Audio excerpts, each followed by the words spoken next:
حکیم عبدل حی صاحب سیالکوٹ کے ایک صوفی بزرگ گزرے ہیں. کہتے ہیں کہ ایک کڑی دا ویاہ ہویا, بڑی جٹکی سی اور سادہ فہم سی باتیں ہوتی, مانی خیز ہوا کرتی. کہندے نے کڑی اپنی ماں نو کہن لگی کہ بیبے تو اینی زندگی گزاری ہے 50 ورے ساڈے ابا جی دے نال اپنے خاوند دے نال, تے مینوں وسن دا کوئی چج تے دس. اب اس کی شادی ہوئی ہے اور وہ اپنی ماں سے کہہ رہی ہے کہ مجھے کوئی نصیحت کرو, یعنی مینوں وسن دا ماں کوئی چج تے دس. تے ماں اگوں نصیحت کی کر رہی ہے. ماں کہندی ہے پترا ایک گل میری پلے نال بن لے کہ سارا جہان ناراض ہو جائے, سارے جہان نال وگڑ دیے تے وگڑ جائے, لیکن ایک خصم ناراض نہ ہوئے. یعنی ساری دنیا کو ناراض کر لینا. خصم پنجابی میں ہسبینڈ کو کہتے ہیں. اپنے ہسبینڈ کو ناراض نہیں کرنا. کہنے کا اس کا نصیحت کرنے کا یہ مطلب ہے, ساری دنیا ناراض ہوتی ہے ہو جائے, ہسبینڈ کو راضی رکھنا ہے. یہ فارمولہ اس ماں نے نصیحت کی بیٹی کو, یہ وسنے کا یعنی خوش باش اپنے گھر میں آباد رہنے کا فارمولہ دیا اس نے. ہمارے ہاں ہوتا کیا ہے کہ ایک طرف بیٹی کے گھر والے کچھ کہتے ہیں, ایک طرف اس لڑکے کے گھر والے کچھ کہتے ہیں.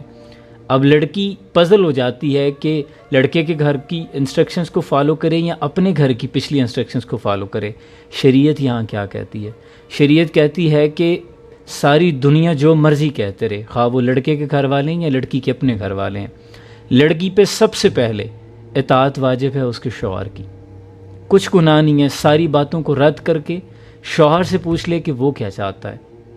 کوئی بھی مسئلہ ہو تو اپنے شوہر سے کہہ دے کہ آپ اس پہ کیا کہتے ہیں, پھر جو وہ فیصلہ کر دے اس پہ آمین کہہ لے, اس پر کچھ گناہ نہیں ہے.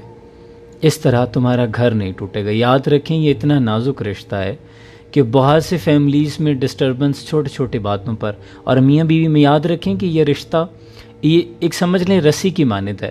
اگر ایک رسی کو کوئی ایک طرف سے کھینچ رہا ہے تو دوسرے کو چاہیے کہ ڈھیلا چھوڑ دیں. اگر دونوں بیک وقت کھینچنا شروع کر دیں گے تو پھر یہ ٹوٹ جائے گا. اس لیے جھک جانا اس بات کی علامت نہیں کہ آپ کمزور ہیں, اس بات کی طرف اشارہ ہے کہ آپ کے لیے یہ رشتہ کتنا معنی رکھتا ہے. اور جس قدر ہمارے معاشرے میں طلاق کی ریشو بڑھ رہی ہے, یہ لفظ اتنا خوفناک ہے کہ اللہ کا غضب ہو ایسے لوگوں پر جو ایسی راہ اختیار کرتے ہیں, زمین و آسمان ہل جاتے ہیں. تو اللہ کریم سب کو اپنے گھروں میں آباد رکھے اور ازدواجی رشتوں میں خوشیاں پیدا فرمائے, نفاق سے محفوظ رکھے. آمین.